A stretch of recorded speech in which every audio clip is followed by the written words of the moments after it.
Hello everyone, in front of me is Google Pixel 9 Pro XL, and let me show you how to change keyboard language.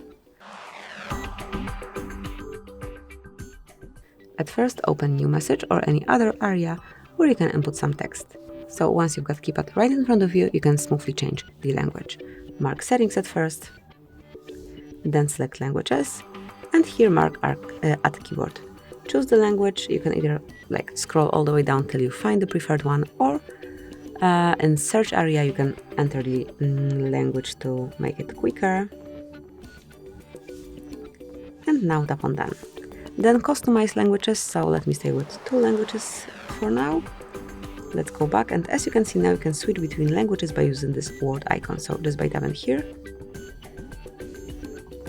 you can change the keyboard. Okay. As you can see, now it is changed. So just by tapping you can switch between them. Once you have one language only, let me remove unnecessary one.